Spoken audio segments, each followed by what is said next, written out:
Uniform civil కోడ్‌ను ఆమోదించిన మరో రాష్ట్రం. అస్సాం రాష్ట్ర ప్రభుత్వం మే 27, 2026న శాసనసభలో యూనిఫామ్ సివిల్ కోడ్ బిల్లు 2026ను ఆమోదించింది.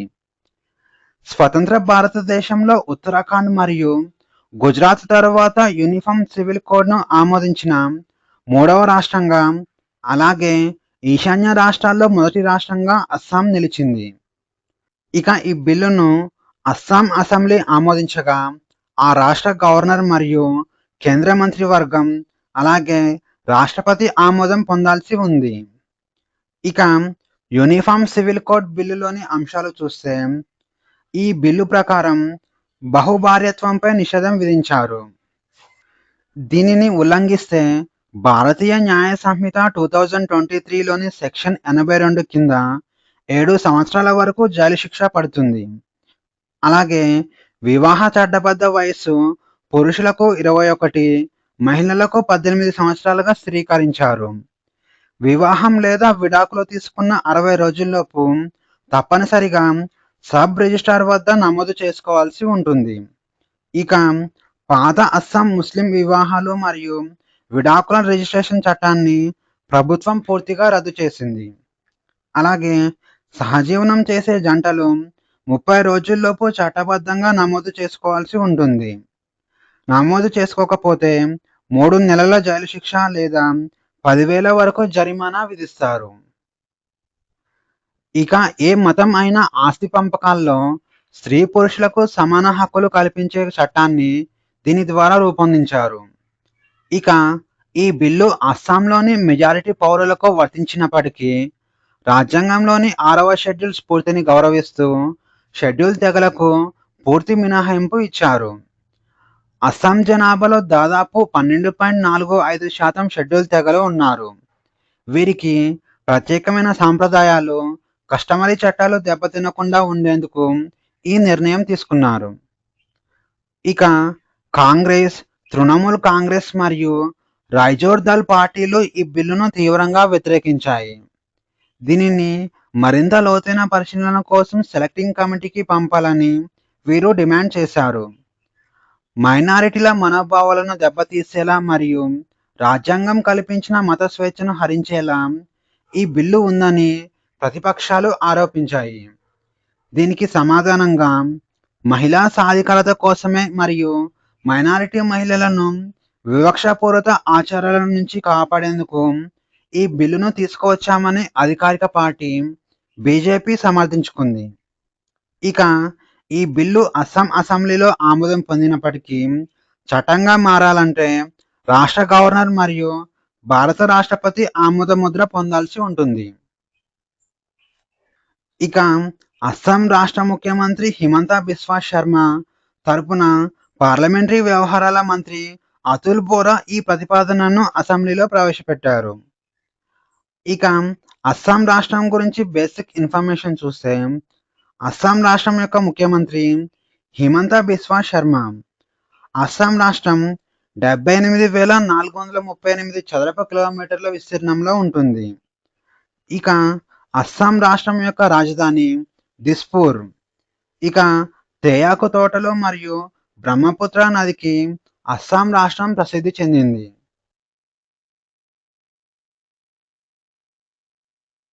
ఐదుగురు కొత్త సుప్రీంకోర్టు న్యాయమూర్తుల ప్రమాణ స్వీకారం.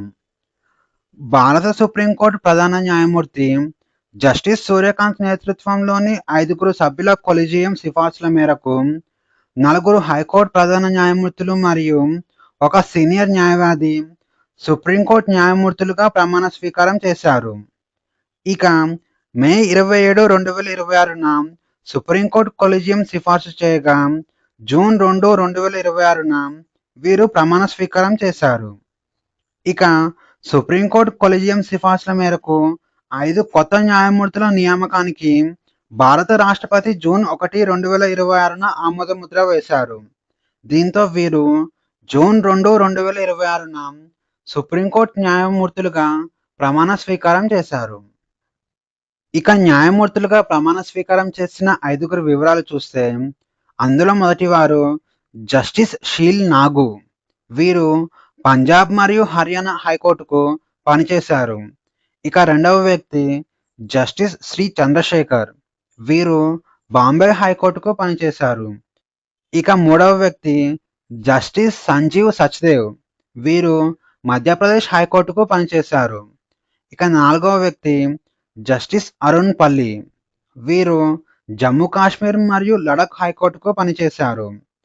ఇక ఐదవ వ్యక్తి వి మోహన. వీరు సుప్రీంకోర్టులో సీనియర్ న్యాయవాది. ఇక ఈ ఐదుగురి నియామకంతో సుప్రీంకోర్టులో ప్రస్తుతం పనిచేస్తున్న వారి సంఖ్య 38కి గాను 37 చేరింది. ప్రస్తుతం ఒక పోస్ట్ ఖాళీ ఉంది. ఇక ఈ ఐదుగురిలో వి మోహన నియామకానికి కొన్ని ప్రత్యేకతలు ఉన్నాయి. ఆమె ఒక మహిళా న్యాయవాది. న్యాయవాద వృత్తి నుంచి నేరుగా సుప్రీంకోర్టు న్యాయమూర్తిగా పదోన్నతి పొందడం చరిత్రలో ఇది రెండవసారి మాత్రమే. 2018 సంవత్సరంలో జస్టిస్ హిందూ మల్హోత్రా ఈ పద్ధతిలో ఎంపికయ్యారు. ఇక 76 సంవత్సరాల సుప్రీంకోర్టు చరిత్రలో నియమితులైన మహిళా న్యాయమూర్తిలో వి మోహన 12వ వారు.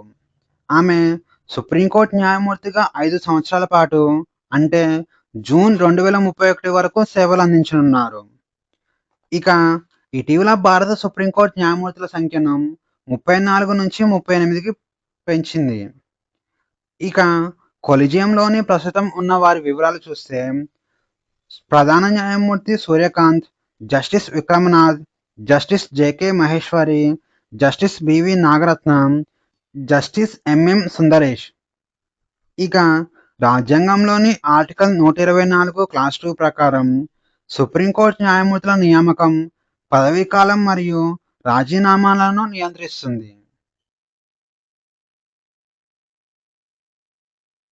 సంపూర్ణ అక్షరాస్యత సాధించిన మరో రాష్ట్రం. కేంద్ర ప్రభుత్వపు ఉల్లాస్ కార్యక్రమం కింద సిక్కిం రాష్ట్రం ఇటీవల భారతదేశంలో 5వ సంపూర్ణ అక్షరాస్యత సాధించిన రాష్ట్రంగా ఘనత సాధించింది. మే 27, 2026న గ్యాంగ్టాక్లోని సిక్కిం యూనివర్సిటీ స్నాతకోత్సవంలో రాష్ట్రపతి ద్రౌపది ముర్ము సమక్షంలో ఆ రాష్ట్ర ముఖ్యమంత్రి ప్రేమ్ సింగ్ తమాంగ్ ఈ చారిత్రక ప్రకటన చేశారు. సిక్కిం ఏకంగా 99.82% అక్షరాస్యత రేటును నమోదు చేసింది. కేంద్ర ప్రభుత్వ నిబంధనల ప్రకారం 95% దాటితే సంపూర్ణ అక్షరాస్యత సాధించినట్లుగా పరిగణిస్తారు. ఇక మిజోరం, గోవా, త్రిపుర మరియు హిమాచల్ ప్రదేశ్ తర్వాత ఈ ఘనత సాధించిన 5వ రాష్ట్రంగా సిక్కిం నిలిచింది. అలాగే ఈశాన్య భారతదేశంలో ఇది 3వ రాష్ట్రం. ఇక ఉల్లాస్ కార్యక్రమం గురించి చూస్తే ఉల్లాస్ అంటే understanding life long learning for all in society అని అర్థం. దీనినే నవభారత సాక్షరత కార్యక్రమం అని కూడా పిలుస్తారు. ఇక నేషనల్ ఎడ్యుకేషన్ పాలసీ 2020కు అనుగుణంగా 2022 సంవత్సరంలో ఉల్లాస్ కార్యక్రమాన్ని కేంద్ర విద్యా మంత్రిత్వ శాఖ ప్రారంభించింది. దీని యొక్క ముఖ్య లక్ష్యాలు చూస్తే 15 సంవత్సరాల నుండి బాల్యంలో పాఠశాలకు వెళ్లే అవకాశం కోల్పోయిన వారికి చదవడం, రాయడం మరియు ప్రాథమిక గణితం నేర్పించడం దీని యొక్క ముఖ్య లక్ష్యం. అలాగే అక్షరాలు నేర్పించడం కాకుండా డిజిటల్ అక్షరాస్యత, ఆర్థిక అక్షరాస్యత, చట్టపరమైన అవగాహన మరియు ఆరోగ్య విషయాలపై శిక్షణ ఇవ్వడం ఉల్లాస్ కార్యక్రమం యొక్క ముఖ్య లక్ష్యం. ఇక స్థానిక ఉపాధి అవకాశాలకు అనుగుణంగా వృత్తిపరమైన నైపుణ్యాలను అభివృద్ధి చేయడం కూడా ఈ కార్యక్రమం యొక్క మరో ప్రధాన లక్ష్యం.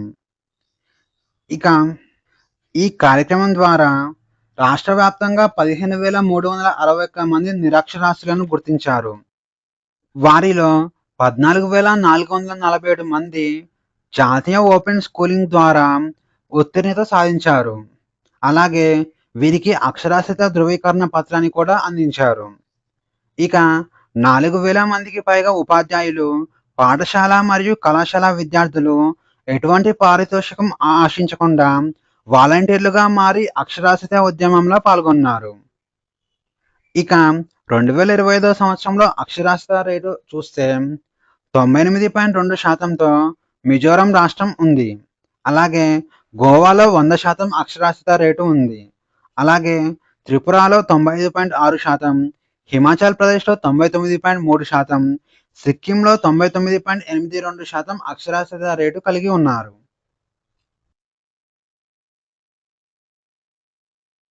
జూన్ 2026 యొక్క ముఖ్యమైన రోజులు మరియు వాటి యొక్క ప్రత్యేకతలు. జూన్ 1న ప్రపంచ పాల దినోత్సవం మరియు ప్రపంచ తల్లిదండ్రుల దినోత్సవంను జరుపుకుంటారు. ఇక జూన్ 2న తెలంగాణ ఆవిర్భావ దినోత్సవంను జరుపుకుంటారు. ఇక జూన్ 3న ప్రపంచ సైకిల్ దినోత్సవం, జూన్ 4న దాడులకు గురైన అమాయక పిల్లల బాధితుల అంతర్జాతీయ దినోత్సవాన్ని జరుపుకుంటారు. ఇక జూన్ 5న ప్రపంచ పర్యావరణ దినోత్సవం, జూన్ 7న ప్రపంచ ఆహార భద్రతా దినోత్సవాన్ని జరుపుకుంటారు. ఇక జూన్ 8న ప్రపంచ మహాసముద్రాల దినోత్సవం, అలాగే ప్రపంచ మెదడు కణితి దినోత్సవంను జరుపుకుంటారు. ఇక జూన్ 12న ప్రపంచ బాల కార్మిక వ్యతిరేక దినోత్సవం, అలాగే జాతీయ రెడ్ రోజ్ డేను జరుపుకుంటారు. ఇక జూన్ 14న ప్రపంచ రక్తదాతల దినోత్సవాన్ని జరుపుకుంటారు. జూన్ 15న ప్రపంచ వృద్ధుల వేధింపుల వ్యతిరేక అవగాహన దినోత్సవం, అలాగే ప్రపంచ పవన దినోత్సవాన్ని జరుపుకుంటారు. ఇక జూన్ 17న ఎడారీకరణ మరియు కరువు నిరోధక ప్రపంచ దినోత్సవాన్ని జరుపుకుంటారు. జూన్ 18న ఆర్టిస్టిక్ ఫ్రైడ్ డే మరియు అంతర్జాతీయ పిక్నిక్ దినోత్సవాన్ని జరుపుకుంటారు. ఇక జూన్ 20న ప్రపంచ శరణార్థుల దినోత్సవాన్ని జరుపుకుంటారు. జూన్ 21న అంతర్జాతీయ యోగా దినోత్సవం, అలాగే ప్రపంచ సంగీత దినోత్సవం, అలాగే ప్రపంచ జల విజ్ఞాన దినోత్సవాన్ని జరుపుకుంటారు. ఇక జూన్ 19న ప్రపంచ సికిల్ సెల్ అవగాహన దినోత్సవాన్ని జరుపుకుంటారు. ఇక జూన్ 23న అంతర్జాతీయ ఒలింపిక్ దినోత్సవం, అలాగే ఐక్యరాజ్య సమితి ప్రజాసేవ దినోత్సవాన్ని జరుపుకుంటారు. జూన్ 26న మాదక ద్రవ్యాల దుర్వినియోగం, అక్రమ రవాణాకు వ్యతిరేకంగా అంతర్జాతీయ దినోత్సవాన్ని జరుపుకుంటారు. ఇక జూన్ 29న జాతీయ గణాంక దినోత్సవం, అలాగే అంతర్జాతీయ ఉష్ణమండల దినోత్సవాన్ని జరుపుకుంటారు. ఇక జూన్ 30న ప్రపంచ గ్రహ శాఖల దినోత్సవాన్ని జరుపుకుంటారు.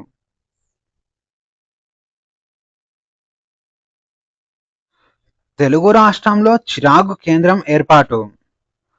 భారతీయ రైల్వేలు తమ మానవ వనరుల నిర్వహణ వ్యవస్థను అత్యాధునిక టెక్నాలజీతో ఆధునీకరించే దిశగా తెలంగాణలోని హైదరాబాద్లో గల మౌలాలీలో చిరాగ్ కేంద్రాన్ని ఏర్పాటు చేశారు. చిరాగ్ అంటే centre for HR information systems research and analytics in governance అని అర్థం. ఇక దక్షిణ మధ్య రైల్వే జోన్ పరిధిలోని జోనల్ రైల్వే ట్రైనింగ్ ఇన్స్టిట్యూట్ వద్ద మే 25, 2026న దీనిని ప్రారంభించారు. ఇది 2028 మే నాటికి పూర్తి స్థాయి అమల్లోకి రానుంది. ఇక చిరాగ్ కేంద్రం పూర్తిగా ఆర్టిఫిషియల్ ఇంటెలిజెన్స్, మిషన్ లెర్నింగ్ మరియు ప్రెడిక్టివ్ అనలిటిక్స్ ఆధారంగా పనిచేస్తుంది. దీని ద్వారా రైల్వే సిబ్బంది నిర్వహణలో రాబోయే ప్రధాన మార్పులు చూస్తే, భవిష్యత్తులో ఏ విభాగంలో ఎంతమంది సిబ్బంది అవసరం, పదవీ విరమణ ట్రెండ్స్ ఎలా ఉన్నాయి, మరియు నైపుణ్యాల కొరత ఎక్కడ ఉందో ఆర్టిఫిషియల్ ఇంటెలిజెన్స్ ద్వారా ముందే అంచనా వేస్తారు. అలాగే ఉద్యోగుల పనితీరు, ప్రమోషన్లు మరియు బదిలీ ప్రక్రియలో మానవ ప్రమేయం తగ్గించి డేటా ఆధారంగా మరింత పారదర్శకమైన నిర్ణయాలు తీసుకుంటారు. ఇక ఆర్టిఫిషియల్ ఇంటెలిజెన్స్ మరియు డేటా అనలిటిక్స్ ఉపయోగించి భారతీయ రైల్వేలో హెచ్ఆర్ నిర్వహణను డిజిటలైజ్ చేయడం ఈ కార్యక్రమం యొక్క ముఖ్య లక్ష్యం. ఇక ఉద్యోగుల శిక్షణ కోసం హెచ్ఆర్ఎంఎస్ మిత్ర మాస్టర్ ట్రైనర్ల బృందాన్ని కూడా ఏర్పాటు చేయడం ఈ కేంద్రం యొక్క లక్ష్యం.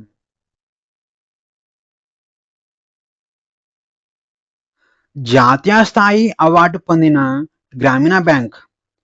ఇటీవల కర్ణాటక గ్రామీణ బ్యాంక్ అటల్ పెన్షన్ యోజన అమలులో కనబరిచిన అత్యుత్తమ పనితీరుకు గాను pension fund regulatory and development authority నుంచి జాతీయ స్థాయి అవార్డును దక్కించుకుంది. కర్ణాటక గ్రామీణ బ్యాంక్ 1,75,500 ఖాతాలను లక్ష్యంగా చేసుకోగా, ఈ బ్యాంక్ 2,49,185 ఖాతాలను సాధించింది. మొత్తం 142% వృద్ధిని కనబరిచింది. న్యూఢిల్లీలో జరిగిన వార్షిక సన్మాన కార్యక్రమంలో విజనరీ అచీవర్ 2025-26 అవార్డును ప్రదానం చేశారు. ఇక ఈ అవార్డును కర్ణాటక గ్రామీణ బ్యాంక్ యొక్క చైర్మన్ శ్రీకాంత్ ఎం బండివాడ్ స్వీకరించారు. ఇక ఈ అవార్డు ప్రదానం చేసింది ఆర్థిక సేవల విభాగం యొక్క కార్యదర్శి ఎం నాగరాజు, అలాగే చైర్పర్సన్ ఎస్ రామన్. ఇక కర్ణాటక గ్రామీణ బ్యాంకు గురించి చూస్తే, 2 వేరువేరు ప్రాంతీయ గ్రామీణ బ్యాంకులను విలీనం చేయడం ద్వారా ఏర్పడిన ఈ బ్యాంక్ ప్రస్తుతం కర్ణాటకలోని ఏకైక ప్రాంతీయ గ్రామీణ బ్యాంకుగా ఉంది. రాష్ట్ర వ్యాప్తంగా సుమారు 1,750 శాఖలతో బలమైన నెట్వర్క్ను కలిగి ఉంది. దాదాపు 2 కోట్ల మంది వినియోగదారులకు సేవలు అందిస్తూ మొత్తం 1,10,974 కోట్ల వ్యాపార లావాదేవీలను ఈ బ్యాంకు నిర్వహిస్తుంది. ఇక గ్రామీణ ప్రాంతాల్లో ఆర్థిక సమ్మేళనాన్ని ప్రోత్సహించడంలో ఇది కీలక పాత్ర పోషిస్తుంది. ఇక అటల్ పెన్షన్ యోజన యొక్క ప్రాముఖ్యత చూస్తే, గ్రామీణ బ్యాంకులు ఈ పథకంపై దృష్టి పెట్టడానికి కారణం ఇది అసంఘటిత రంగంలోని పేదలకు అందించే సామాజిక భద్రత. 18 నుంచి 40 సంవత్సరాల వయసు ఉన్న వారు ఎవరైనా ఈ పథకంలో చేరవచ్చు. చందాదారుడు కట్టే నెలవారీ ప్రీమియం ఆధారంగా 60 సంవత్సరాల వయసు దాటిన తర్వాత నెలకు 1000 నుంచి 5,000 వరకు ఖచ్చితమైన పెన్షన్ లభిస్తుంది.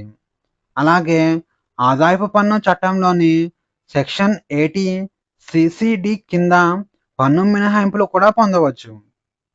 ఇక అక్టోబర్ 1, 2022 తర్వాత అమల్లోకి వచ్చిన ఈ కొత్త నిబంధన ప్రకారం ఆదాయపు పన్ను చెల్లించేవారు ఈ పథకంలో చేరడానికి అనర్హులు.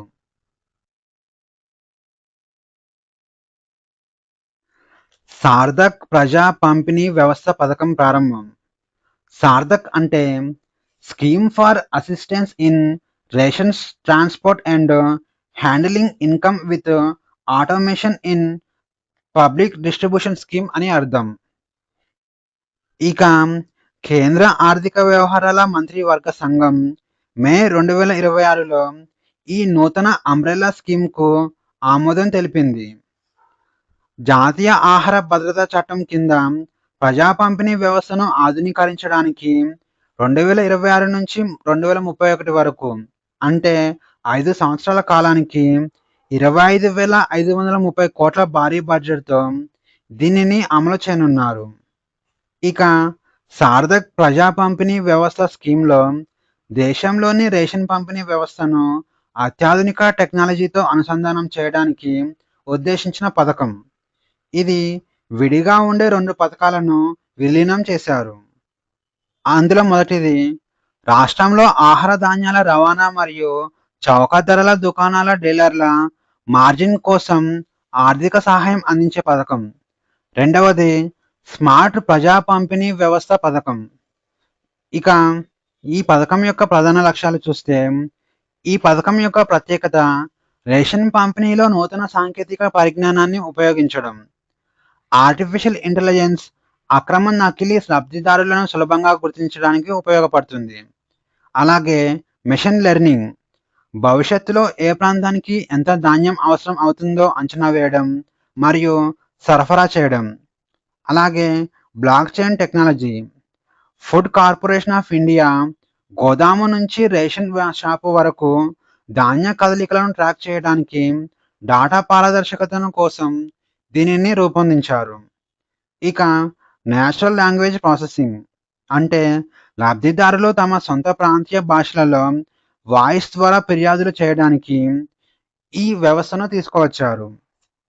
ఇక వీటి యొక్క ప్రయోజనాలు చూస్తే, నకిలీ కార్డులను ఏరివేయడం, ధాన్యం పక్కదారి పట్టకుండా చూడడం, అలాగే దేశవ్యాప్తంగా ఉన్న 81.35 కోట్ల మంది లబ్ధిదారులకు ఖచ్చితమైన తూకంతో నాణ్యమైన రేషన్ సులభంగా అందిస్తారు.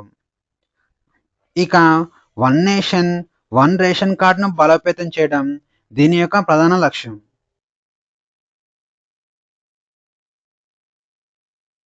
మిషన్ క్వీన్ పైనాపిల్ ప్రారంభం. కేంద్ర ఈశాన్య ప్రాంత అభివృద్ధి శాఖ మంత్రి జ్యోతిరాదిత్య సింధియా మరియు త్రిపుర ముఖ్యమంత్రి డాక్టర్ మాణిక్ సహా సంయుక్తంగా మే 27, 2026న న్యూఢిల్లీలో మిషన్ క్వీన్ పైనాపిల్ ప్రాజెక్టును వర్చువల్గా ప్రారంభించారు. త్రిపుర రాష్ట్ర ఫలమైన మరియు జిఐ ట్యాగ్ పొందిన క్వీన్ పైనాపిల్ను కేవలం స్థానిక పండుగానే కాకుండా ఒక అంతర్జాతీయ బ్రాండ్గా తీర్చిదిద్దడమే ఈ భారీ ప్రాజెక్టు యొక్క ముఖ్య ఉద్దేశం. ఇక ఈ ప్రాజెక్టును 236 కోట్ల నిధులతో ప్రారంభించబోతున్నారు. ఇక క్వీన్ పైనాపిల్ సాగు, ప్రాసెసింగ్ మరియు ఎగుమతులను పెంచడం ఈ మిషన్ యొక్క లక్ష్యం. ఈ ప్రాజెక్టును మొత్తం 3 సంవత్సరాలు అంటే 2026 నుంచి 2028 సంవత్సరం వరకు నిర్వహించబోతున్నారు. ఇక ఈశాన్య ప్రాంత అభివృద్ధి మంత్రిత్వ శాఖ నోడల్ ఏజెన్సీగా ఈ మిషన్కు పనిచేస్తుంది. ఇక క్వీన్ పైనాపిల్ యొక్క ప్రత్యేకతలు చూస్తే ఇది చాలా తీయగా ఉంటూ సువాసన కలిగి ఉంటుంది. ఇందులో ఫైబర్ తక్కువగా ఉండి జ్యూసీగా ఉంటుంది. దీని విశిష్టతకు గుర్తింపుగా జిఐ ట్యాగ్ కూడా లభించింది. ఇక అగర్తలా విమానాశ్రయం సమీపంలో ఒక ప్రధాన సెంట్రల్ హబ్ను నిర్మించి త్రిపురలోని పైనాపిల్ సాగు జిల్లాలలో 8 కలెక్షన్ సెంటర్లను ఏర్పాటు చేస్తారు. ఇందులో గ్రేడింగ్ సౌకర్యాలు, కోల్డ్ స్టోరేజ్లు, రీఫర్ రవాణా మరియు డిజిటల్ ట్రాకింగ్ వ్యవస్థలు ఉంటాయి. ఇక త్రిపురలోని చిన్న రైతులకు ప్రస్తుతం కిలో పైనాపిల్కు కేవలం 6 నుంచి 10 రూపాయలు మాత్రమే లభిస్తుంది. కానీ ప్రాసెస్ చేసి ఎగుమతి చేస్తే 80 నుంచి 150 రూపాయలు లభిస్తున్నాయి. అందుకే మధ్యవర్తులను తగ్గించి నేరుగా అంతర్జాతీయ మార్కెట్లను అనుసంధానిస్తారు. అలాగే పైనాపిల్ పంటలో దాదాపు 60% భాగాన్ని వ్యర్థాలుగా పారవేస్తారు.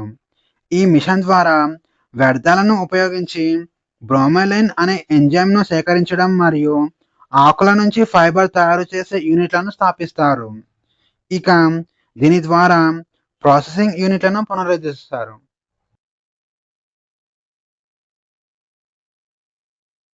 ప్రెసిడెంట్స్ పోలీస్ కలర్ పురస్కారం 2026. భారత రాష్ట్రపతి ద్రౌపది ముర్ము మే 28, 2026న గ్యాంగ్టాక్లోని పాల్జోర్ స్టేడియంలో జరిగిన ఒక ఘనమైన వేడుకలో సిక్కిం పోలీసులకు అత్యున్నత పురస్కారమైన ప్రెసిడెంట్స్ పోలీస్ కలర్ను ప్రదానం చేశారు. 1897 సంవత్సరంలో స్థాపించబడిన సిక్కిం పోలీస్ విభాగం సుదీర్ఘకాలంగా అందిస్తున్న సేవలకు గాను ఈ అరుదైన గౌరవం దక్కింది. ఇక ప్రెసిడెంట్స్ పోలీస్ కలర్ గురించి చూస్తే భారతదేశంలో ఒక సైనిక లేదా పోలీసు విభాగానికి వారి సేవ, ధైర్య సాహసాలు మరియు క్రమశిక్షణ గుర్తింపుగా ఇచ్చే అత్యున్నత గౌరవం. ఇక ఈ పురస్కారాన్ని ఒక ప్రత్యేక జెండా రూపంలో బహుకరిస్తారు. దీనిని హిందీలో రాష్ట్రపతి కా నిషాన్ అని కూడా పిలుస్తారు. ఇక ఈ పురస్కారం పొందిన పోలీసులు యూనిఫామ్పై ఒక ప్రత్యేక చిహ్నాన్ని ధరించే సగర్వమైన అవకాశాన్ని పొందుతారు. ఇక ఈ గౌరవాన్ని 15వ రాష్ట్ర పోలీస్ విభాగంలో సిక్కిం నిలిచింది. అస్సాం మరియు త్రిపుర, మణిపూర్ తర్వాత ఈశాన్య భారతదేశంలో ఈ పురస్కారం అందుకున్న 3వ రాష్ట్రంగా సిక్కిం నిలిచింది. ఇక సిక్కిం రాష్ట్రానికి ఈ పురస్కారం రావడానికి గల కారణం చూస్తే 2023 సంవత్సరంలో సంభవించిన సౌత్ లోనాక్ సరస్సు వరదల వల్ల భారీ ప్రకృతి విపత్తుల సమయంలో ప్రాణ నష్టం తగ్గించడానికి పోలీసులు చేపట్టిన సహాయక చర్యలకు గాను ఈ అవార్డు లభించింది. అలాగే అంతర్జాతీయ సరిహద్దుల రాష్ట్రమైనప్పటికీ ఎటువంటి ఆటంకాలు లేకుండా శాంతి భద్రతలను సమర్థవంతంగా నిర్వహించింది. అలాగే నేరాల రేటును దేశంలోనే అత్యల్పంగా ఉంచడంలో వారు చూపిన వృత్తి నైపుణ్యానికి ఈ అవార్డు లభించింది. భారత నావికా దళంకు కొత్త వైస్ చైర్మన్ నియామకం. భారత నావికా దళంకు కొత్త వైస్ చైర్మన్గా వైస్ అడ్మిరల్ అజయ్ కొచ్చార్ బాధ్యతలు స్వీకరించారు. 48వ వైస్ చైర్మన్గా మే 29, 2026న ఈ బాధ్యతలు స్వీకరించారు. ఇక నావికాదళ చరిత్రలో ఈ కీలక బాధ్యతలు చేపట్టిన 48వ వైస్ చీఫ్ ఆఫ్ నేవల్ స్టాఫ్గా ఆయన రికార్డు సృష్టించారు. అంతకుముందు ఈ పదవిలో ఉన్న వైస్ అడ్మిరల్ సంజయ్ వాత్సాయన్ స్థానంలో ఈయన నియమితులయ్యారు. ఇక బాధ్యతల స్వీకరణ అనంతరం ఆయన న్యూఢిల్లీలోని నేషనల్ వార్ మెమోరియల్ వద్ద అమరవీరులకు నివాళులు అర్పించారు. ఇక అజయ్ కొచ్చార్ గురించి చూస్తే ఇతను పూణేలోని ప్రసిద్ధ నేషనల్ డిఫెన్స్ అకాడమీ యొక్క పూర్వ విద్యార్థి. ఇతను జూలై 1, 1988 సంవత్సరంలో మొదటిసారిగా భారత నావికాదళంలో చేరారు. అలాగే గన్నరీ మరియు మిసైల్ సిస్టమ్స్లో ఆయనకు ప్రత్యేక ప్రావీణ్యం ఉంది. ఆయన వెల్లింగ్టన్లోని డిఫెన్స్ సర్వీసెస్ స్టాఫ్ కాలేజ్ మరియు యునైటెడ్ కింగ్డమ్లోని రాయల్ కాలేజ్ ఆఫ్ డిఫెన్స్ స్టడీస్లో ఉన్నత శిక్షణ పొందారు. అలాగే ఐఎన్ఎస్ నాషక్, ఐఎన్ఎస్ విభూతి మరియు ఐఎన్ఎస్ కిర్పన్ శాఖలకు కమాండర్గా నాయకత్వం వహించారు. ఇక భారతదేశపు భారీ విమానవాహక నౌక ఐఎన్ఎస్ విక్రమాదిత్యకు ఇతను కమాండర్గా పనిచేశాడు. ఇక భారత త్రివిధ దళాలకు సంబంధించిన ఏకైక ఇంటిగ్రేటెడ్ కమాండ్ అయిన అండమాన్ మరియు నికోబార్ కమాండ్కు కమాండర్ ఇన్ చీఫ్గా కూడా ఇతను బాధ్యతలు నిర్వర్తించారు. ఇక ఈయన చేసిన సేవలకు గాను అతి విశిష్ట సేవా మెడల్ను 2022 సంవత్సరంలో పొందారు. అలాగే పరమ విశిష్ట సేవా మెడల్ను 2026 సంవత్సరంలో పొందారు. భారతదేశంలో మొట్టమొదటి స్కై కాస్ట్ వ్యవస్థ ఢిల్లీలోని ఇందిరాగాంధీ అంతర్జాతీయ విమానాశ్రయంలో వాతావరణ సంబంధిత సమస్యల వల్ల విమానాల ఆలస్యాన్ని తగ్గించడానికి కేంద్ర ప్రభుత్వం ఇటీవల స్కై కాస్ట్ అనే అత్యాధునిక వాతావరణ పర్యవేక్షణ వ్యవస్థను ప్రారంభించింది. ప్రపంచంలో ఈ తరహా ఆధునిక టెక్నాలజీని ఏర్పాటు చేసిన 19వ దేశంగా ఇండియా నిలిచింది. ఇక స్కై కాస్ట్ గురించి చూస్తే స్కై కాస్ట్ అనేది విమానయాన రంగం కోసం ప్రత్యేకంగా రూపొందించబడిన integrated aviation weather intelligence and nowcasting platform. కేంద్ర ప్రభుత్వ ప్రతిష్టాత్మక మిషన్ మౌసమ్ కింద దీనిని అభివృద్ధి చేశారు. చలికాలంలో ఢిల్లీలో దట్టమైన పొగమంచు కారణంగా విమానాల రాకపోకలకు తీవ్ర అంతరాయం ఏర్పడుతుంది. కానీ స్కై కాస్ట్ ద్వారా విమానాశ్రయం వద్ద క్షణక్షణానికి మారుతున్న వాతావరణ పరిస్థితులను అంచనా వేసి పైలట్లకు, ఎయిర్ ట్రాఫిక్ కంట్రోలర్లకు ముందుగానే హెచ్చరికలు పంపవచ్చు. స్కై కాస్ట్ అనేది అత్యాధునిక సెన్సార్ల కలయిక. ఇది భూమి ఉపరితలం నుంచి 3 కిలోమీటర్ల ఎత్తు వరకు వాతావరణాన్ని స్కాన్ చేస్తుంది. అలాగే గాలి వేగం, దిశ మరియు గాలిలో వచ్చే మార్పులను పర్యవేక్షిస్తుంది. అలాగే శబ్ద తరంగాలను ఉపయోగించి కింది స్థాయి వాతావరణం, గాలి ప్రవాహాల నిర్మాణాన్ని అధ్యయనం చేస్తుంది. అలాగే రేడియోమీటర్ వాతావరణంలో ఉష్ణోగ్రత మరియు తేమ శాతాన్ని కొలుస్తుంది.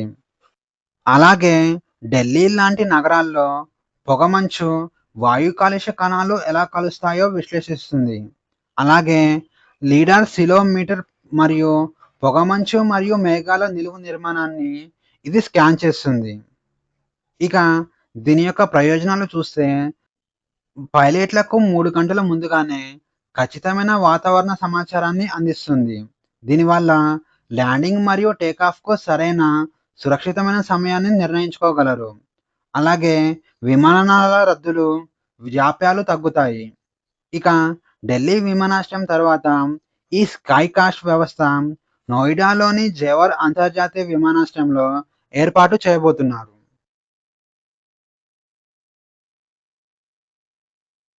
ఇండియాలో మరో 2 కొత్త స్పెషల్ ఎకనామిక్ జోన్ల ఏర్పాటు. కేంద్ర ప్రభుత్వం పుదుచ్చేరిలో పారిశ్రామిక అభివృద్ధి, ఎగుమతుల ప్రోత్సాహం మరియు ఉపాధి కల్పన లక్ష్యంగా 2 కొత్త స్పెషల్ ఎకనామిక్ జోన్ల ఏర్పాటుకు ఇటీవల ఆమోదం తెలిపింది. వాణిజ్య మంత్రిత్వ శాఖ పరిధిలోని బోర్డ్ ఆఫ్ అప్రూవల్ ఈ ప్రాజెక్టుకు గ్రీన్ సిగ్నల్ ఇచ్చింది. ఇక ఈ 2 స్పెషల్ ఎకనామిక్ జోన్ల ద్వారా పుదుచ్చేరిలో సుమారు 1975 కోట్ల పెట్టుబడులు రానుండగా దాదాపు 8,500 మంది ఉపాధి దొరకబోతుంది. ఇక వీటి యొక్క వివరాలు చూస్తే ఒక పట్టణ స్థానిక సంస్థ ఒక స్పెషల్ ఎకనామిక్ జోన్ను అభివృద్ధి చేయడం భారతదేశ చరిత్రలో ఇదే తొలిసారి. ఉలగరేట్ మున్సిపాలిటీ దీనిని అభివృద్ధి చేసింది. ఇక ఉలగరేట్ తాలూకాలోని తట్టంచావడి గ్రామంలో దీనిని అభివృద్ధి చేశారు. ఇది మొత్తం 8.62 హెక్టార్ల విస్తీర్ణం కలిగి ఉంటుంది. దీనికోసం 725 కోట్లు పెట్టుబడిగా పెట్టారు. అలాగే 3,500 మందికి ప్రత్యక్షంగా మరియు పరోక్షంగా ఉపాధి కల్పిస్తుంది.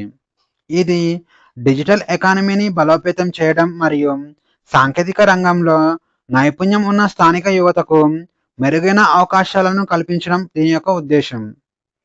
ఇక రెండవది, ఇది బహుళ రంగాల స్పెషల్ ఎకనామిక్ జోన్. ఇది భారీ తయారీ మరియు ఎగుమతి ఆధారిత వ్యాపారాలకు కేంద్రంగా మారనుంది. దీనిని Pondicherry industrial promotion development and investment corporation అభివృద్ధి చేసింది. విలియనూర్ తాలూకాలోని కరుసూర్ గ్రామంలో ఏర్పాటు చేశారు. ఇది మొత్తం 86.24 హెక్టార్ల విస్తీర్ణంలో ఉంటుంది. దీనిని 1,250 కోట్ల పెట్టుబడితో నిర్మించారు. దీని ద్వారా 5,000 మందికి పైగా ఉపాధి అవకాశాలు కల్పించారు. ఇక పారిశ్రామిక వైవిధ్యాన్ని తీసుకురావడం మరియు వివిధ రంగాల తయారీ పరిశ్రమలను ప్రోత్సహించి ఎగుమతులను పంచడం దీని యొక్క ముఖ్య ఉద్దేశం.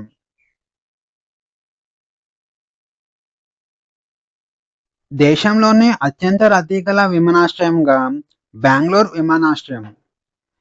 దేశీయ ప్రయాణికుల రద్దీ పరంగా ముంబైలోని ఛత్రపతి శివాజీ మహారాజ్ అంతర్జాతీయ విమానాశ్రయాన్ని వెనక్కి నెట్టి బెంగళూరులోని కెంపెగౌడ అంతర్జాతీయ విమానాశ్రయం దేశంలోనే 2వ అత్యంత రద్దీ గల దేశీయ విమానాశ్రయంగా అవతరించింది.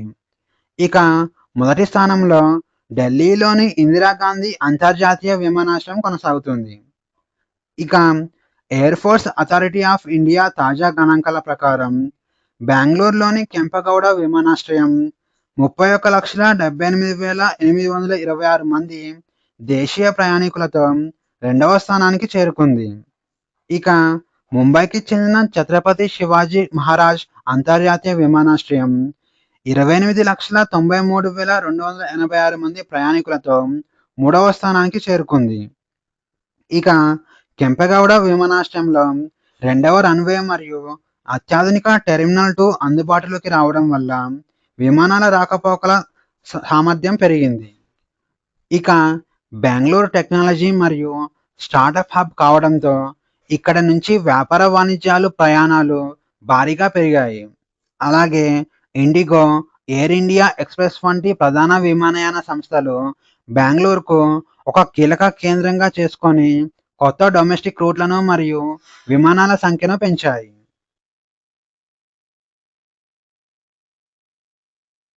భారత రక్షణ పరిశోధన అభివృద్ధి సంస్థ మరియు రక్షణ పరిశోధన అభివృద్ధి విభాగానికి అదనపు కార్యదర్శి నియామకం. భారత రక్షణ పరిశోధన అభివృద్ధి సంస్థ చైర్మన్గా మరియు రక్షణ పరిశోధన అభివృద్ధి విభాగానికి కార్యదర్శిగా ప్రస్తుత కేంద్ర రక్షణ శాఖ కార్యదర్శి రాజేష్ కుమార్ సింగ్ అదనపు బాధ్యతలు స్వీకరించారు. ఇంతకాలం ఈ పదవిలో ఉన్న డాక్టర్ సమీర్ వి కామత్ పదవీకాలం మే 31, 2026న ముగియడంతో కేంద్ర ప్రభుత్వ కేబినెట్ నియామకాల కమిటీ రాజేష్ కుమార్ సింగ్ను ఈ బాధ్యతలు అప్పగిస్తూ మే 29, 2026న ఉత్తర్వులు జారీ చేసింది. ఇక రాజేష్ కుమార్ సింగ్ గురించి చూస్తే ఇతను 1989వ బ్యాచ్కు చెందిన కేరళ క్యాడర్కు చెందిన ఐఏఎస్ అధికారి.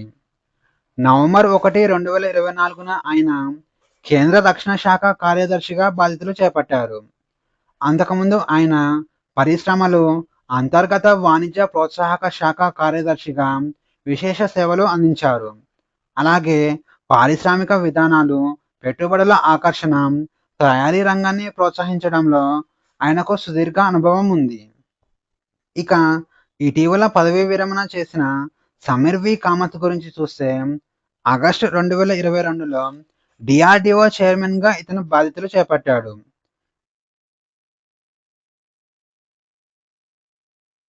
వెస్టర్న్ నేవల్ కమాండ్కు కొత్త flag officer command in chief నియామకం.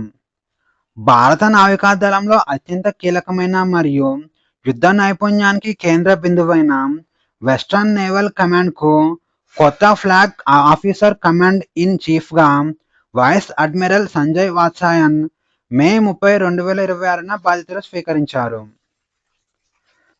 ముంబైలో జరిగిన సైనిక లాంఛనాలతో ఆయన ఈ పదవిని చేపట్టారు.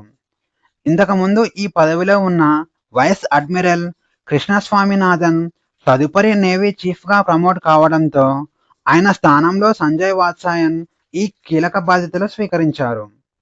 ఇక వైస్ అడ్మిరల్ సంజయ్ వాత్సాయన్ గురించి చూస్తే ఆయన జనవరి 1, 1988న భారత నావికాదళంలో చేరారు.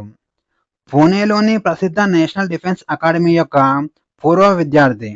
ఆయనకు గన్నరీ మరియు క్షిపణి వ్యవస్థలో అపూర్వ అనుభవం ఉంది. ఇక ఢిల్లీలోని నావికాదళ ప్రధాన కార్యాలయంలో 47వ వైస్ చీఫ్ ఆఫ్ నేవల్ స్టాఫ్గా ఇతను విశేష సేవలు అందించారు. ఇక ఆయన చేసిన విశేష సేవలకు గుర్తింపుగా కేంద్ర ప్రభుత్వం ఆయనను పరమ విశిష్ట సేవా పథకం 2026, అతి విశిష్ట సేవా పథకం 2021తో అలాగే నవసేన పథకం 2017తో సత్కరించింది. ఇక Sanjay Vatsayan coast guard ship C-05, క్షిపణి నౌకలు ఐఎన్ఎస్ విభూతి, ఐఎన్ఎస్ నాశక్, మిసైల్ కార్వెట్ ఐఎన్ఎస్ కుటార్ మరియు గైడెడ్ మిసైల్ ఫ్రిగేట్ ఐఎన్ఎస్ సహ్యాద్రిలకు ఆయన కమాండింగ్ ఆఫీసర్గా వ్యవహరించారు. అలాగే భారత నౌకాదళం యొక్క ఈస్టర్న్ ఫ్లీట్కు కమాండర్గా కూడా పనిచేశాడు.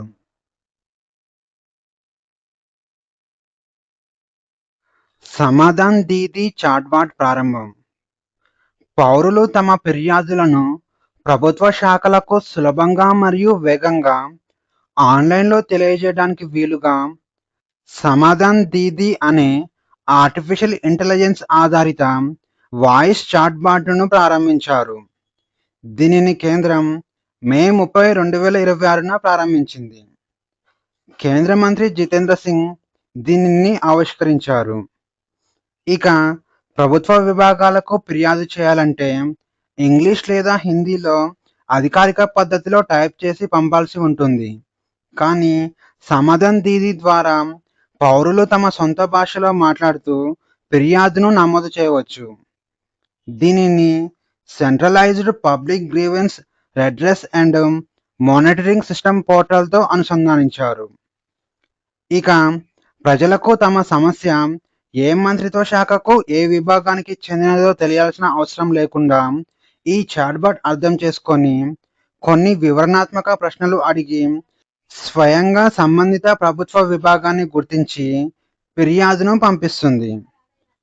ఇక ఫిర్యాదు ఎలా చేయాలి అని తెలియని వారికి ఒక గైడ్ లాగా కూడా ఈ చాట్బాట్ సహాయపడుతుంది. ఇక దీనిని కేంద్ర ప్రభుత్వానికి చెందిన పరిపాలనా సంస్కరణలు మరియు ప్రజా ఫిర్యాదుల శాఖ ఆర్టిఫిషియల్ ఇంటెలిజెన్స్ లాంగ్వేజ్ టూల్ అయిన భాషినీతో కలిసి సంయుక్తంగా అభివృద్ధి చేసింది. ఇక రాజ్యాంగంలోని 8వ షెడ్యూల్లో ఉన్న 22 అధికారిక భారతీయ భాషల్లో ఇది పనిచేస్తుంది. అలాగే భవిష్యత్తులో భోజ్పురి, గారో, కాలి, మిజో వంటి ఇతర ప్రాంతీయ భాషలను కూడా దశల వారీగా ఇందులో చేర్చనున్నారు. ఫిర్యాదు నమోదు కాగానే వచ్చే ఒక యూనిక్ ఐడితో సమస్య ఏ దశలో ఉందో సులభంగా ట్రాక్ చేయవచ్చు.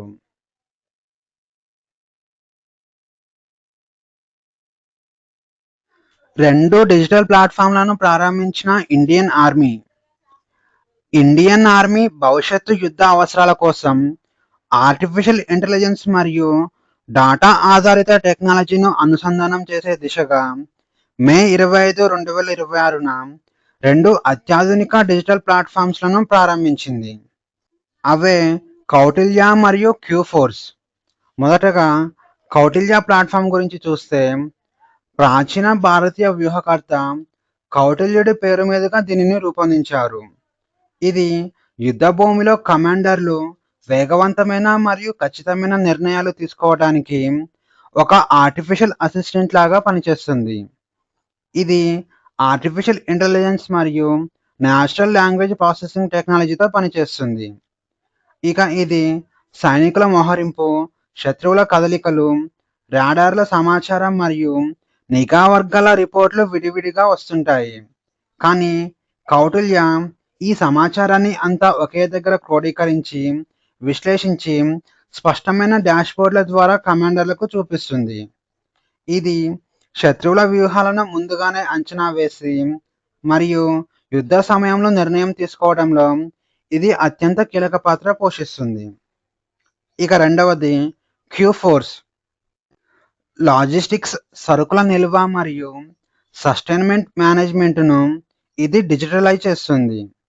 అత్యంత ఎత్తైన పర్వత ప్రాంతాలు లేదా క్లిష్టమైన భౌగోళిక పరిస్థితులలో ఉన్న సైనిక స్థావరాలకు సరుకుల రవాణాను ఇది ట్రాక్ చేస్తుంది.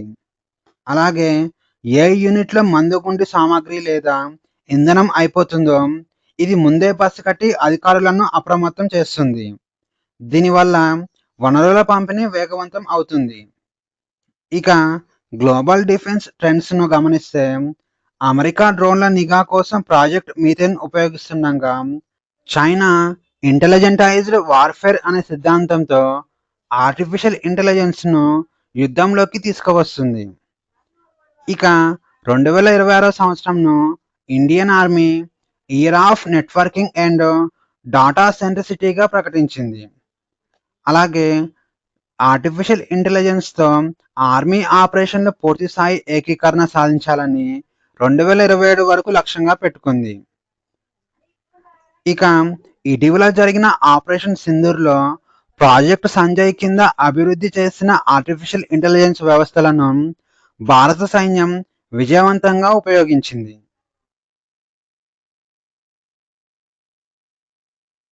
సింగపూర్ ఓపెన్ బ్యాడ్మింటన్ టోర్నమెంట్ 2026 మే 31, 2026న జరిగిన సింగపూర్ ఓపెన్ 2026 బ్యాడ్మింటన్ టోర్నమెంట్లో ఇండియా అగ్రశ్రేణి పురుషుల డబుల్స్ జోడీ సాత్విక్ సాయిరాజ్ మరియు చిరాగ్ శెట్టి విజయం సాధించారు. ఫైనల్ మ్యాచ్లో భారత్ జోడీ సాత్విక్ మరియు చిరాగ్ ఇండోనేషియాకు చెందిన ఫజర్ అల్ఫియాన్ మరియు మహమ్మద్ షోహిబుల్ ఫిక్రీతో తలపడ్డారు.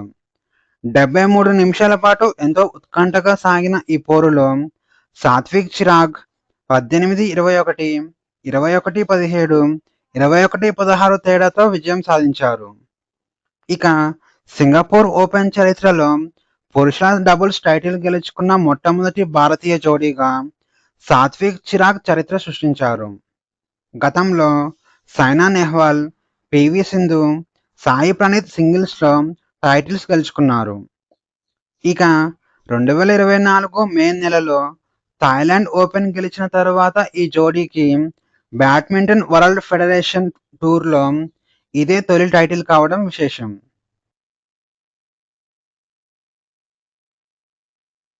ప్రపంచ పర్యావరణ పురస్కారం 2026 నీటిలోని సూక్ష్మ ప్లాస్టిక్ కాలుష్యాన్ని నివారించేందుకు జైపూర్‌లోని జయశ్రీ పెరివాల్ ఇంటర్నేషనల్ స్కూల్‌కు చెందిన ముగ్గురు 16 సంవత్సరాల విద్యార్థులు వివాన్ చవాచార్య, అరియానా అగర్వాల్ మరియు ఆవ్యానా మెహతా రూపొందించిన ప్లాస్ స్టిక్ అనే ఆవిష్కరణకు అత్యంత ప్రతిష్టాత్మకమైన the Earth Prize 2026 global winner award దక్కింది. ప్లాస్ స్టిక్ అనేది వృధాగా పడేసే చింతగింజల పౌడర్ నుంచి తయారు చేయబడిన ఒక బయోడిగ్రేడబుల్ మ్యాగ్నెటిక్ పౌడర్. ఇది తాగునీటిలో కలిసిపోయి కంటికి కనిపించకుండా ఉండే ప్రమాదకరమైన మైక్రోప్లాస్టిక్స్‌ను సమర్థవంతంగా వేరుచేస్తుంది. రసాయనాలు లేదా ఖరీదైన యంత్రాల అవసరం లేకుండా నీటిని శుద్ధి చేసే ఒక గొప్ప విధానం ఇది. దీనికి ఎలాంటి విద్యుత్ అవసరం లేదు. ఇది ప్రధానంగా 2 దశల్లో పనిచేస్తుంది. మొదటి దశ, ముందుగా ప్లాస్టిక్‌ను కలుషితమైన నీటిలో కలుపుతారు. ఇది చింతగింజలలో సహజంగా ఉండే బైండింగ్ లక్షణాల వల్ల నీటిలోని మైక్రో ప్లాస్టిక్‌ను కణాలను ఆకర్షించి వాటన్నింటిని కలిపి చిన్న చిన్న ముద్దలుగా మారుస్తుంది. ఇక రెండవ దశ, ఈ ప్లాస్టిక్ ముద్దలు కంటికి కనిపించే స్థాయికి చేరుకున్న తర్వాత ఒక సాధారణ చేతి అయస్కాంతం సహాయంతో వాటిని నీటి నుంచి సులభంగా బయటికి లాగేయవచ్చు. ఇక రసాయనాల బదులు వ్యవసాయ వ్యర్థాలను వాడటం వల్ల ఇది పూర్తిగా పర్యావరణ అనుకూలమైనది. ఐఐటి గౌహతి నిపుణుల సలహాతో మరింత మెరుగైన ఈ ప్రాజెక్టును ప్రపంచవ్యాప్తంగా 7 ప్రాంతీయ విజేతల నుంచి 23,000 మంది పబ్లిక్ ఓటింగ్ ద్వారా గ్లోబల్ విన్నర్‌గా ఎంపికైంది. దీనికి గాను వీరికి 12,500 గ్రాంట్లు లభించాయి. ఇక ఇప్పటికే 8,000 మందికి పైగా విద్యార్థులు, ఉపాధ్యాయులకు దీనిపై డెమో ద్వారా అవగాహన కల్పించారు. శ్రీలంక దేశానికి రెండవ అతిపెద్ద ఎగుమతిదారుగా ఇండియా. శ్రీలంక ఎగుమతిదారుల అభివృద్ధి మండలి ఇటీవల విడుదల చేసిన 2026 నివేదికల ప్రకారం శ్రీలంక ఎగుమతుల మార్కెట్లలో యునైటెడ్ కింగ్డమ్‌ను వెనక్కి నెట్టి ఇండియా శ్రీలంకకు రెండవ అతిపెద్ద ఎగుమతిదారుగా అవతరించింది. ఇక శ్రీలంకకు మొదటి అతిపెద్ద ఎగుమతి మార్కెట్‌గా అమెరికా ఉంది. ఇక ఈ నివేదిక 2026 జనవరి నుంచి ఏప్రిల్ వరకు ఉన్న వాణిజ్య గణాంకాలను పరిగణనలోకి తీసుకుంది. ఇక ఈ 4 నెలల వ్యవధిలో భారతదేశానికి శ్రీలంక చేసిన ఎగుమతులు 6.9% పెరిగి $364.15 మిలియన్ చేరుకున్నాయి. వస్తువులు, సేవలు, ఎగుమతులు కలుపుకొని ఏప్రిల్ 2026 నాటికి శ్రీలంక మొత్తం ఎగుమతులు 6% వృద్ధితో $1.38 బిలియన్ చేరుకున్నాయి. అలాగే వస్తువుల ఎగుమతులు 9.87% పెరిగి $1.06 బిలియన్ చేరుకున్నాయి. ఇక సేవల ఎగుమతులు $317.16 మిలియన్ అంచనా వేయబడ్డాయి. సాంప్రదాయ ఎగుమతుల కంటే కొత్త రంగాలు పుంజుకోవడం వల్లనే ఇండియాకు శ్రీలంక ఎగుమతులు పెరిగాయి. ముఖ్యంగా ఈ 3 రంగాలలో ఎగుమతులు అత్యంత వేగంగా పెరిగాయి. వాటి వివరాలు చూస్తే అందులో మొదటిది కొబ్బరి ఆధారిత ఉత్పత్తులు. ఏప్రిల్ 2026లో ఈ ఉత్పత్తుల ఎగుమతులు ఏకంగా 23.49% మేర పెరిగాయి. వీటిలో ముఖ్యంగా కొబ్బరి చిప్పల ద్వారా తయారయ్యే యాక్టివేటెడ్ కార్బన్ వృద్ధి 58.32%గా నమోదు చేసి రికార్డు స్థాయిలో ఆదాయాన్ని తెచ్చిపెట్టింది. ఇక రెండవది ఐటీ మరియు బీపీఎం. బీపీఎం అంటే బిజినెస్ ప్రాసెస్ మేనేజ్మెంట్ అని అర్థం. ఇక ఐటీ మరియు బిజినెస్ ప్రాసెస్ మేనేజ్మెంట్ సేవలు శ్రీలంకకు మంచి ఆదాయ వనరులుగా మారుతున్నాయి. ఏప్రిల్ నాటికి ఇవి 146.09 మిలియన్ల ఎగుమతులను నమోదు చేశాయి. ఇక మూడవది ఆర్థిక సేవలు. ఈ రంగంలో ఏకంగా 119.41% భారీ వృద్ధి కనిపించింది. ఎగుమతులు 119.41% పెరిగాయి. ఇక కొన్ని రంగాల్లో అత్యుత్తమ ప్రతిభ కనపరుస్తున్నప్పటికీ కొన్ని వెనుకబడిన లేదా తగ్గుదల కనిపించిన రంగాలు కూడా ఉన్నాయి. అవి వస్త్ర రంగం. శ్రీలంక ఆర్థిక వ్యవస్థకు వెన్నెముక లాంటి గార్మెంట్ రంగ ఎగుమతులు 4.88% మేర పడిపోయాయి. America, United Kingdom, European union వంటి మార్కెట్లలో డిమాండ్ తగ్గడమే దీనికి ప్రధాన కారణం. ఈ తగ్గుదల వలనే యునైటెడ్ కింగ్డమ్ స్థానాన్ని ఇండియా భర్తీ చేయగలిగింది. ఇక ఆ తర్వాత తేయాకు. ప్రపంచవ్యాప్తంగా పేరున్న శ్రీలంక టీ ఎగుమతులు కూడా 6.82% తగ్గాయి. $100.02 మిలియన్ దీని విలువ పడిపోయింది. అలాగే Iran, Saudi Arabia, United Arab Emirates వంటి పశ్చిమాసియా దేశాల నుంచి డిమాండ్ తగ్గడం కూడా దీనిపై ప్రభావం చూపింది. ఈ ప్రతికూల పరిస్థితుల వల్ల భారతదేశ ఎగుమతి వస్తువులకు మంచి డిమాండ్ పెరిగింది. ఇక ఈ వీడియోలోని కంటెంట్ మీకు నచ్చినట్లయితే లైక్ చేయండి, షేర్ చేయండి, అలాగే సబ్స్క్రైబ్ చేసుకోవడం మర్చిపోకండి. మళ్ళీ నెక్స్ట్ వీడియోలో కలుద్దాం. Thank you.